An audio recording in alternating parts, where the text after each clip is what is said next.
Hello, good afternoon. Welcome to JoyNews today. We're coming to you live from our studios in Kokomlemle. We're on DTT because we're free to air on DSTV channel 421 and GoTV channel 125. We are your home of independent, fearless and credible journalism. Coming up this afternoon, the Akosombo Dam spillage, where the National Association of Teachers is unhappy with government over the slow pace it's tackling challenges confronting schools in the flooded areas.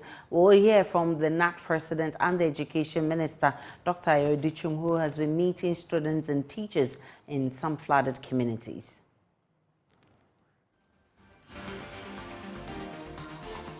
Also, pressure mounts on government to sell off its bank in the UK and other properties to defray the Trafigura judgment debt case. We take you to London to have a glimpse of how the Ghana International Bank looks like and how much it's likely to contribute in settling that debt.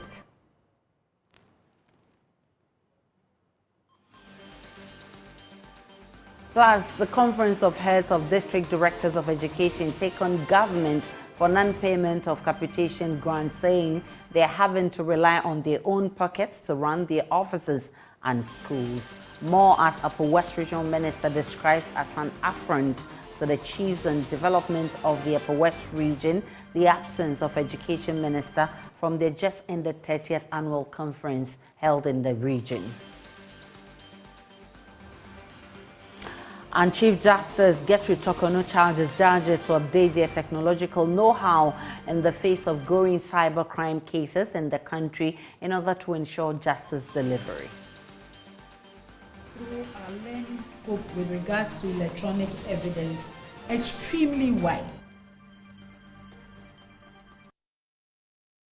We have business, sports, showbiz, and world news coming up shortly. My name is Ibrahim. We're also live on Facebook, YouTube, Instagram, and X at JoyNews on TV. My personal handle is @Danana Aisha. Please stay for details.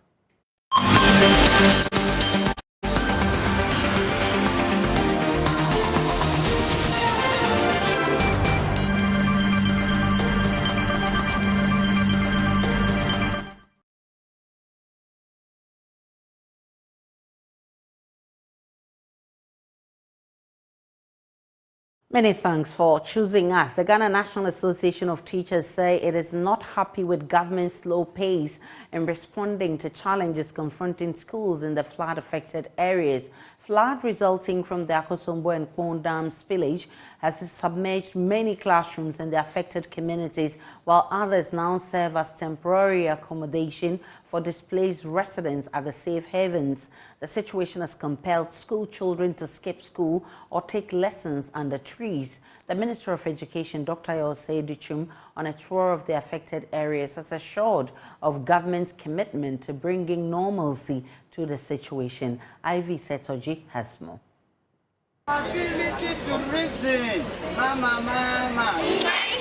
School children in the flood-affected communities are one of the worst-hit victims of the dam spillage and its resultant flooding. They have had to stay away from school to take shelter in temporary structures far away from their abode for over a month. Until that time, when the floods recede, academic work remains in limbo. In a bid to gauge the severity of the impact of the flooding, the Education Minister, in the company of his deputies and some other officials in the education sector, interacted with the school children and teachers on their plight. He assured that government was doing everything possible to solve their challenge regarding the state of education in the district. To engage stakeholders to really get on the spot accounts and various initiatives that are being undertaken. We've come, we've seen the teachers, we've talked to the regional minister, district chief executive, NADMO coordinator who is here. So we've gotten a very good feel of what is going on and how we can support the effort. As you see here, these are makeshift classes and students are learning. That's a good thing, that they are not losing out. In a number of places, we don't have that opportunity, and we should create that opportunity immediately. So we're looking at short-term solutions, medium-term and long-term solutions to the challenges. But as Education Minister, my primary purpose for the visit is how do I bring normalcy to the teaching and learning process, and that's why we came, and we've seen enough to go back and then look at what we can do to really bring about teaching and learning to our community, to our parents and to our students. A number of teachers also outlined their challenges. Right now, every teacher in this area needs a life jacket. Battle. There's suppose JHS block is currently hosting flag victims. I use the word suppose because the new block has not been commissioned and has not been handed over to us. So currently, our JHS they sit under trees. Okay. And then the new building is hosting the flag victims.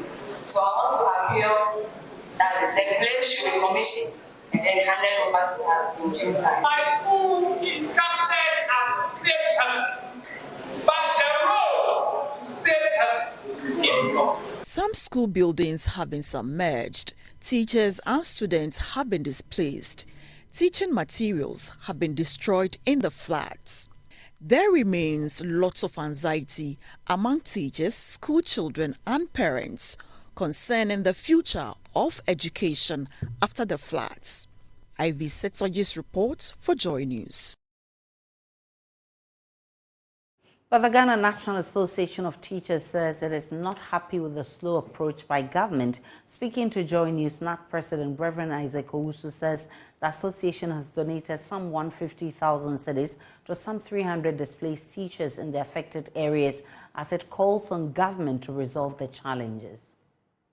So yesterday was very devastating. Over 300 teachers within Volta and Uti region have been displaced by this calamity. And so, lucky for us, we got information that the Minister for Education was also in town yesterday to see things for himself. And not in our own small way, we supported the victims who are teachers, 150,000 Ghana cedis. The donation came from NAT and one of our baby, which is a teacher's fund. And we believe that the donation will go a long way to help our teachers who have been displaced by this village. And for the ministry and the Ghana Education Service, what we are looking forward is for them to be very proactive, to put measures in place to restore back academic work within these affected areas. But we are not happy with the pace in which the ministry together with GNAT are taking to resolve the matter. But once yesterday they were there, we will give them the benefit of the doubt and hope that within the coming days they will let Ghanaians know what they are the measures they are put in place to restore back academic work within the affected areas. And when we are in an emergency situation, we have what we call education under emergency. So education under emergency is not like the normal procedure that all of us use. This is a situation where children and their teachers, parents are in difficulties now. So we believe and trust that the ministry, in terms of this emergency, will put in place measures, be it if it is voluntary places that they will get, or reading materials that need to get to the children as well as their teachers, and also get a safe place for these students to gather, for them to receive teaching and learning. We believe it will go a long way to help whilst we wait for the long-term solution. The Volta Region Education Director will be joining us soon with how many schools have been displaced and what is being done to immediately put children back to school. But before that, the Chief Executive Officer of Engineers and Planners and Jata Cement, Mr. Ibrahim Mahama, has also gone to the aid of those affected by the floods in the three Tong districts, Keta, Angloga and Ketu South districts, to alleviate their plight. Ivy Setoji once again reports. The floods that swept through parts of the Volta region over the past few weeks as a result of the spillage of the Akosombo Dam have resulted in extensive flooding, causing considerable damage to properties and displacing thousands of residents.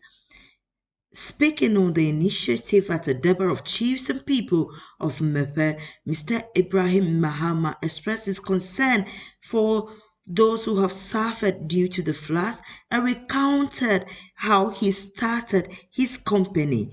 As a small company, sharing from Abele, Papa, down to Siri.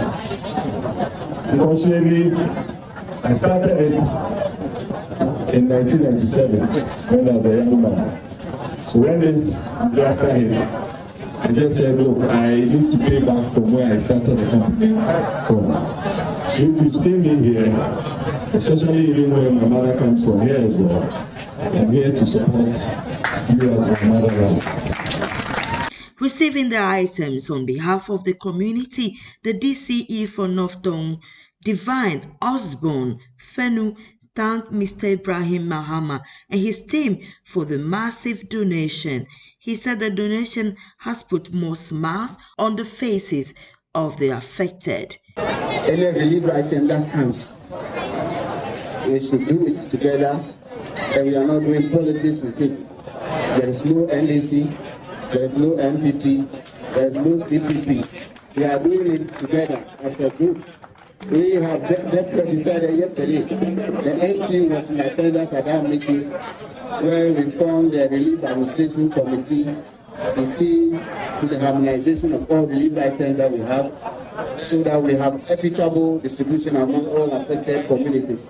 And this is what I want to stress, that let us put politics aside, let us save lives first, then we come to properties.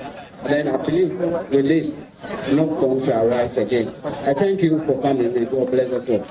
The MP for North Tong, Samuel Ablakwa Okujeto, on behalf of the MPs, thanked Mr. Ibrahim Mahama and his team for their support for the affected communities and assured him that there will be equity in the distribution of the items to all the affected communities. So on behalf of the chiefs, on behalf of our Queen Mothers, on behalf of the over 14,000 victims, we say, Mr. Ibrahim Mahama and your wife, Maune Irami. And I must say that Ghanaians have been very generous and we have been very touched indeed. We want to assure Ibrahim Mahama and his wife that to the last item, they are going to the real victims. There is no diversion, there is no kululu. Ablakwa also urged the residents to disregard the unfortunate comments made by the sanitation minister. I know my people have been very, very upset about what the sanitation minister said. The chiefs issued a statement this afternoon demanding a retraction and an apology. I want to say that I am on full force with the chiefs. I am totally aligned with the statement that the chiefs issued. We in North Tong, we are not squatters. We were here centuries before the Akosombo Dam was constructed and before the Kon Dam was constructed. We gave up our land for those constructions to take place. We have not even been fully compensated. So you cannot say that they should move and they refuse to move. Thankfully, the Volta Regional Director of Education, Francis Agadi, has joined us on phone for more on what is happening to children, school children in that area. Say, I'm grateful for your time. First, Nat, tell us some 300 teachers have been displaced. Do we know how many schools and the actual number of students affected by the floods across the region?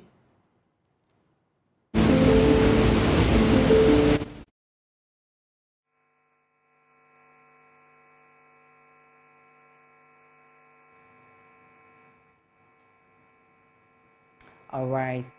It looks like he cannot hear me speak with him. Mr. Agbammadi, if you can hear me, I'm asking how many schools and actual number of students that have been affected by the floods across the region.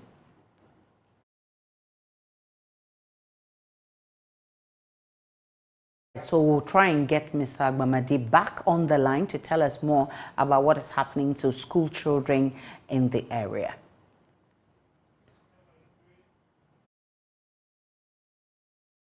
Away from that, the Ghana International Bank building and other properties are at risk of being sold to defray a $140 million judgment debt awarded to Trafigura. A written agreement for the installation and operation of 2 power plants gave rise to the award, which was roughly $140 million. However, Ghana illegally terminated the agreement before the terms were provided. JoyNews is learning that oil trading firm Trafigura is moving to seize and auction some properties belonging to Ghana in the United Kingdom, which includes the Ghana International Bank building. JoyNews' Manuel Confronting visited London and filed the following piece on the bank at risk regarding this Trafigura judgment debt case.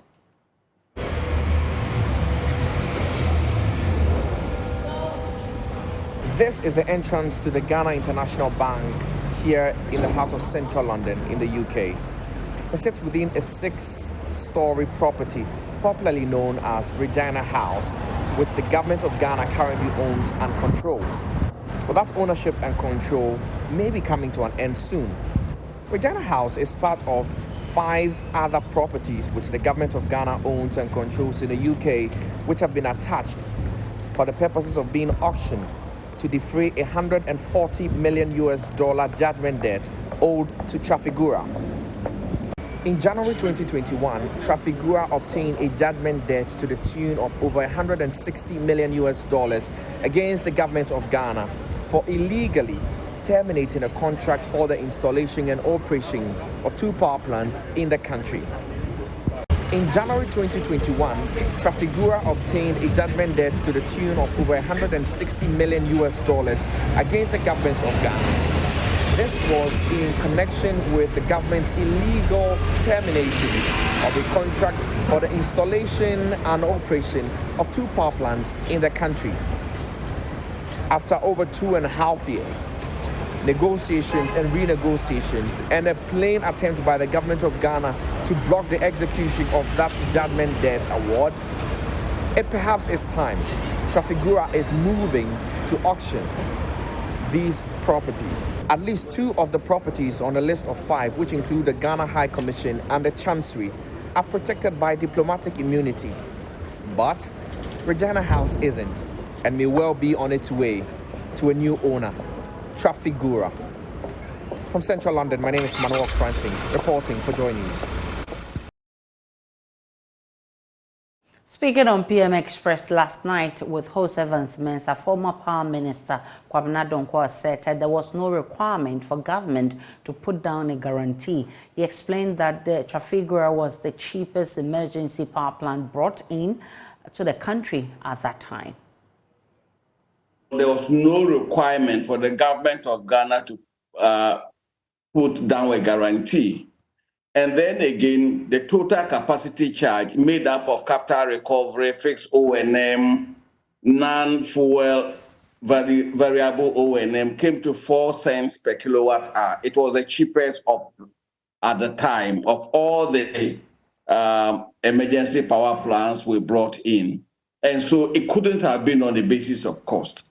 You see, every contract, at least power contract, contains conditions for termination.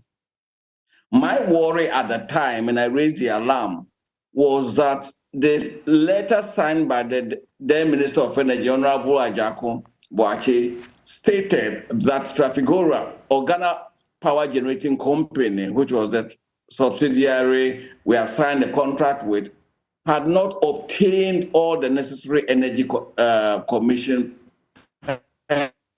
permits. That was my worry. But in the agreement, the power purchase agreement, one of the obligations of the government of Ghana was to assist the contractor, the IPP, obtain all relevant government of Ghana permits.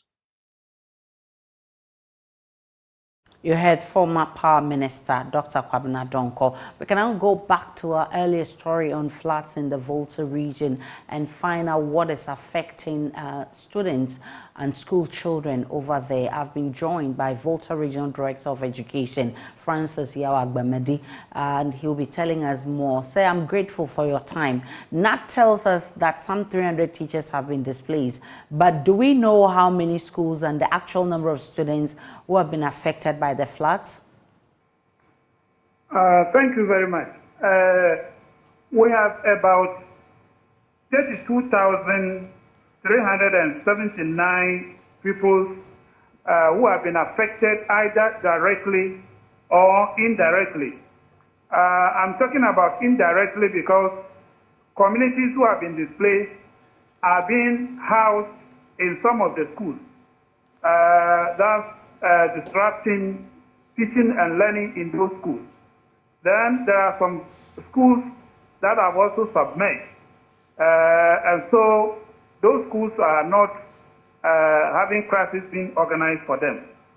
And this is a total figure that runs up to 32,379. So how are you coordinating efforts to provide lessons for them at the moment?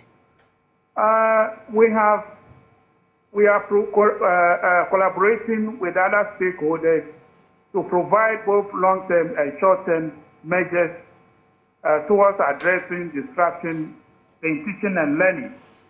And one of the measures we've taken is to run shift system in some of the schools, where schools that are submerged are close to some of the schools that are running. We are organizing shift system for them, particularly in Sogakofa, where we have 2 RC schools that are submerged. Sogakofa RC Basic School and Sogakofa St. Quineberto Basic School. The 2 schools are running shift system with Sogakofa Presbyterian Basic School and Adoko GA Basic School. And we have also arranged with other directors to replicate the system. Then besides that, there are communities who have also been displaced. And so they are taking shelter with their families and friends in nearby communities. And so where displaced persons are taking shelter, we have arranged with the directors to ensure that those displaced persons, children are allowed to join their counterparts in those communities to take part in teaching and learning. I'm grateful for your time. Mr. Francis Yawagbamedi is the Volta Regional Education Director, giving us updates on what is being done to help children get back to school. Away from the Volta region, Chief Justice has rejected the request by the Special Prosecutor for one of the judges sitting on the former Sanitation Minister's case, Cecilia Dapa, to be recused. Let's share with you a post by the OSP on the response of the Chief Justice on the matter. And just there, it says, by a letter dated 25th October, the Judicial Secretary informed the Special Prosecutor that the Chief Justice is unable to accede to the office of the Special Prosecutor's request for His Lordship, Justice Edward Chum, to be recused and removed from all cases involving the OSP pending before him.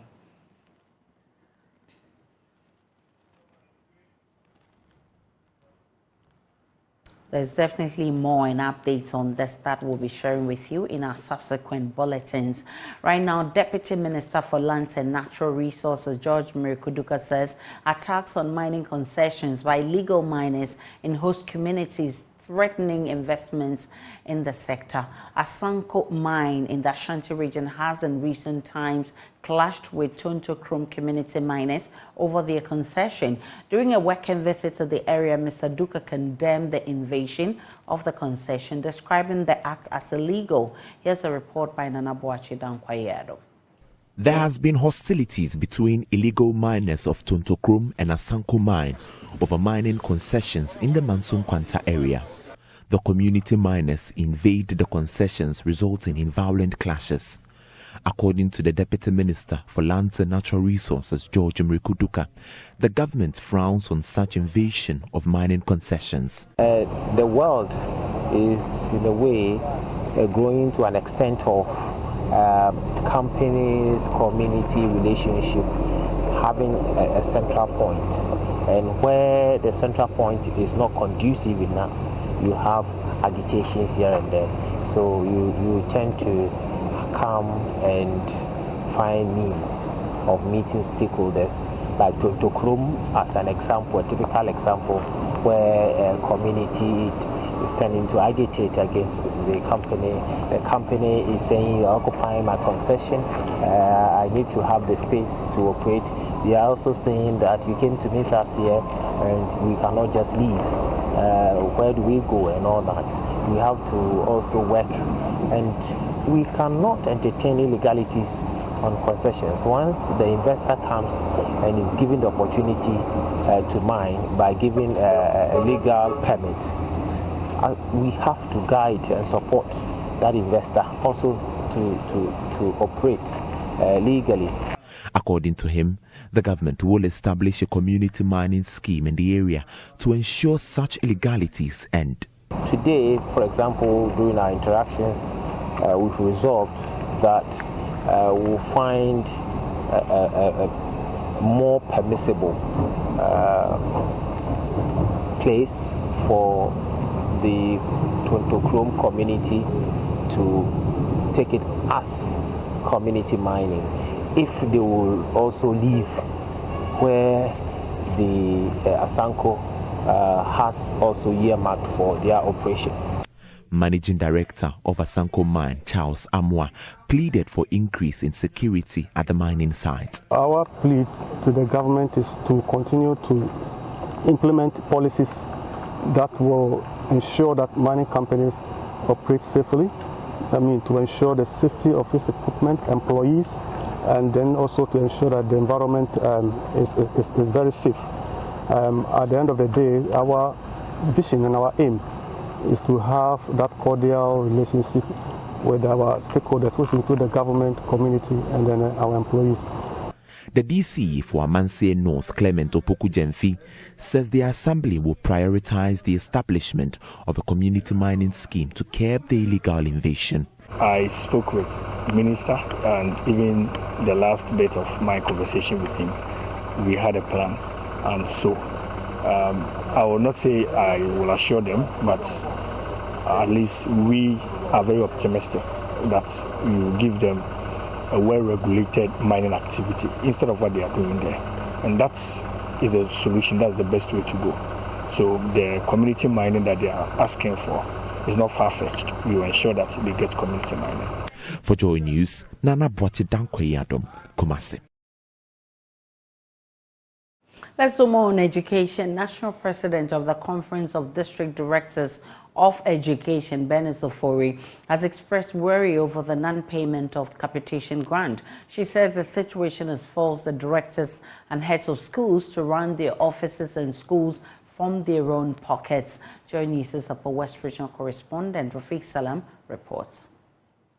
National President of the Conference of District Directors of Education, CODE, Benis Ofori, commended the government for the introduction of some innovative programs in the education sector, particularly science, technology, engineering and mathematics, STEM, and technical and vocational education, TVET, which she believes will take the country to new heights in education. Benis Ofori noted, however, that CODE has numerous challenges they are facing, including the high tools in the payment of GOG and capitation grants for running of offices and schools, forcing some of them to use their personal monies to run either their offices or the schools. Government of Ghana grants and the capitation grants meant for our schools and offices are not forthcoming. And in fact, the few past years has been very tough for directors and heads of our schools, who are in some cases trying to have their personal funds for the day-to-day running of the directorates and the monitoring of our schools respectively. Another issue is the undue delay in the making of the official calendar for preschools, which is affecting administrative and management functions in the schools and offices. Meanwhile, the Upper West Regional Minister, Dr. Hafiz bin Saleh, has taken on the Education Minister, Dr. Yawiduchum, his deputies and Director General of the Ghana Education Service, Dr. Eric Nkansa, for failing to attend the 30th Annual Conference of the District Directors of Education in the Upper West Region. Dr. bin Saleh says the chiefs and people of the region consider the no-show as an affront to the development of the region. Not happy that the Minister of Education or either of his deputies, together with the Director General, are not here. I'm not happy at all. For me, this is an important national event, and no excuse is good enough for them not to be here. I want to express the feeling of the chiefs and people of the Upper West region that we see this as an affront to us. Away from education, the most vulnerable segments of the population, children and the elderly, are facing a growing threat from a silent and invisible killer, air pollution. Health experts in the country are sounding their alarm, calling on government and citizens to act to combat these deadly pollutants. Michael Ashali brings you the latest in our ongoing coverage of the critical issue of air quality in Ghana. Accra is one of Africa's fastest growing cities. It seems that everyone in the capital is always on the move. But that very movement is putting them at risk. Air pollution is the second biggest threat to health in Ghana, according to the World Health Organization. Factories and waste burning are to blame for a lot of pollutants, but transport, especially the old fleet of trotros, is the biggest single contributor. Some of the particles emitted in this smoke are so tiny they can enter the bloodstream with lethal consequences over time. It's not easy. It's a difficult moment. It's challenging breathing, especially at night when you are asleep.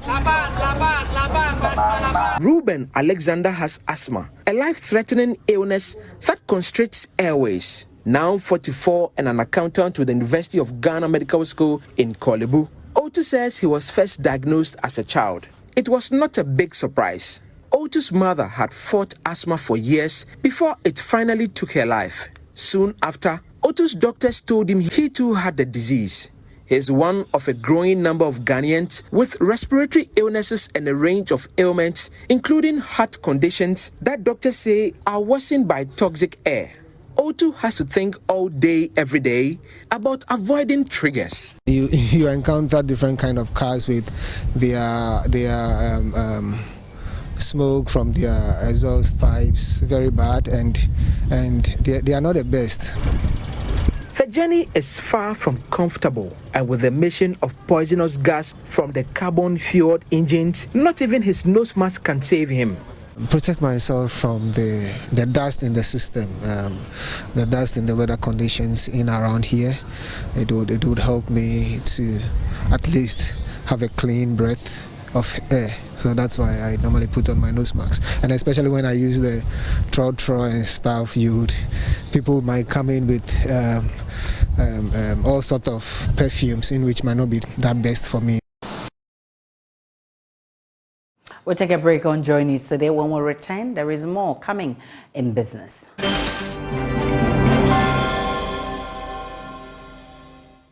Hi, good afternoon. Welcome to Business. My name is Darryl Kwao. The pressure on the Ghana cedi is expected to ease this week following the anticipated news of the $800 million cocoa syndicated loan. This follows about 1.99% loss of the local currency last week, taking its year-to-date loss on the retail market to about 11.80%. Here's more.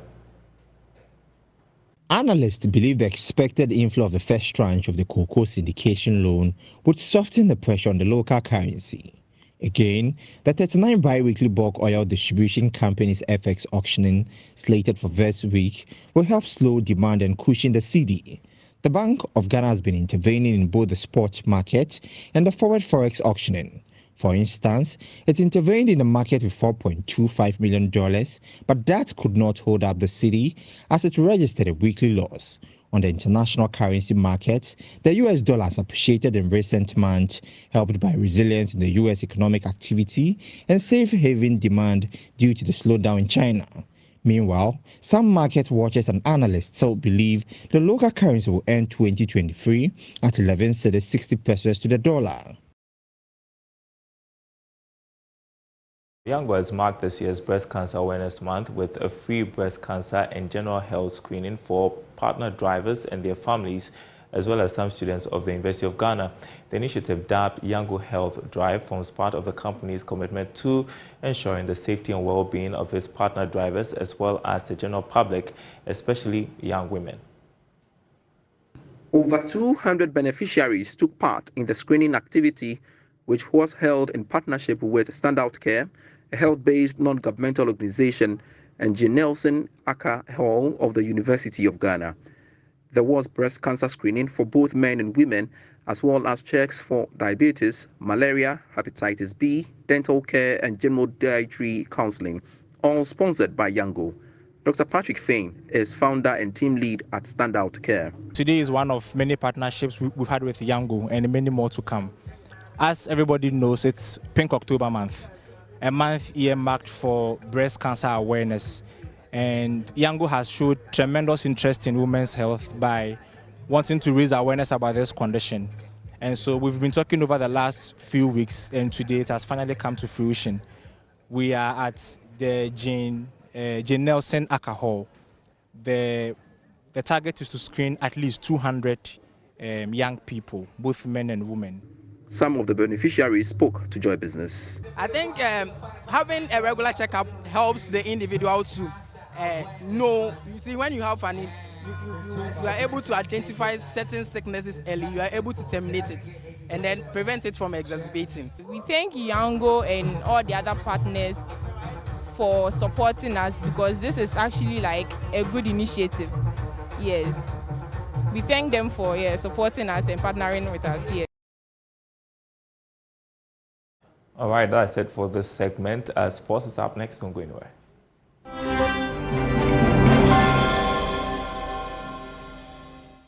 You're still watching JN Today. It's time for sports. My name is Haruna Mubarak. Now, former Black Stars midfielder Emmanuel Ajimanbedu wants to see underperforming players in the senior national team axed ahead of next year's Africa Cup of Nations. Now, Ghana has been far from convincing in the last few months under manager Chris Hughton.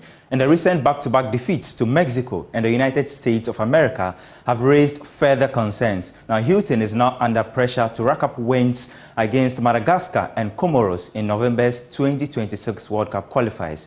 Bedu thinks some players don't deserve another chance to represent Ghana. Fortunately or unfortunately for us, this is what has happened. We just need to just relax, calm down. I know the pressure is very high, next month we have the World Cup qualifiers, which is very crucial, and to start preparing for the AFCON in January. It's very worrisome, very troublesome where we are heading to, but I'm really optimistic that I think for what have happened these 2 games, the coach have seen what he needs to do, what he needs to react on, and I know the supporters are getting tired of waiting, but we should have patience with them. I'm very optimistic that from next month going, the team will start yelling well and try to do well. And if you can add a bit of experienced players to the team, I think it will help. I'm not here to fight for anyone, but I think if the coach thinks he needs some players as from somewhere that he can bring down and it will help those who are well experienced, I think he can think about it so that we can get them and blend them with the youthful ones we have, so that at least we can work from there. No one has cemented his position, especially what happened these 2 games. I don't think the players are happy. I don't think the coach is happy, and I don't think the FA is happy. So there's no one who has cemented his position in the national team. Well, for competition, yes, I agree with you, and I have spoken about this for more than 2 years ago, that we need a competition. Don't let any player feel comfortable that without him, the team will not work. This is Blasters. We have like 5 player footballers. So if we are selected the best 20 player, and even the first 11, we should be privileged and work very hard. For what we are seeing now, I think normally it's difficult for me talking about players because of where I am coming from. But my colleagues, I'm begging them at least to add a little to what they are doing. The coach can do whatever he can do. But when he selects you on the field, he's not on the field to tell you when you reach it, you need to shoot.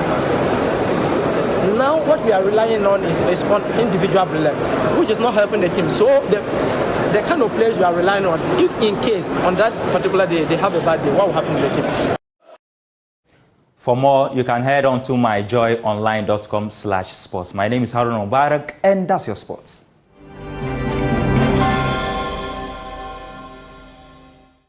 And before we go, 147 schools started the 2023 National Science and Maths Quiz. Among these were 17 all-girls institutions, setting the stage for a groundbreaking narrative. 2 remarkable forces, Wesley Girls Senior High School and St. Louis Senior High School, emerged, defying conventions and expectations. Jacqueline Somayabwa has more. Once denied their seed, rose from the ashes, ousting 3-time champion St. Peter's in a blaze of determination. Wesley Girls Senior High School's journey, a testament to resilience, led them to the semi-final, eyes fixed on a historic victory, aiming to etch their name as the first all-girls school to clinch the National Science and Maths Quiz title. That with God, their best will be the best, and then if it's God's will for us to get to the finals, we'll get there, and then if it's His will for us to win, we'll also win. Their dreams, however, met an obstacle in the form of Achimota, leaving the world in awe of their journey. Wesley Girls High School, thank you for being here as well. You also came all the way from the prelims and made it into the semi-finals. Well done. Unfortunately, we must say goodbye. Best wishes to you. Meanwhile, St. Louis SHS embarked on a meteoric ascent, toppling reigning champions at Disadel College and Al Classen Kumasi Anglican School, showcasing their brilliance in a series of victories. And as the old Spanish saying goes, "Que sera, sera, what will be, will be." We have won the cup already. This is just the beginning of our glory. After 13 years, their return to the semi-final stage has become a beacon of hope and pride for the entire school. The school's first ever National Science and Maths Quiz contestant from 1994, now a teacher, Rose Ayisibuna, beamed with pride heralding the immense honor this comeback brought to their legacy. I'm so excited that at long last we've gotten to this stage. During our time, we got to this stage and were eliminated. As the anticipation builds and the tension thickens, the destiny of these all-girls schools have remained uncertain, with none qualifying to the finale, leaving the question lingering: which of these 3 remain Indian schools will emerge victorious in the 30th edition of the National Science and Maths Quiz. For Joy News, Jacqueline Ansuma Yeboah.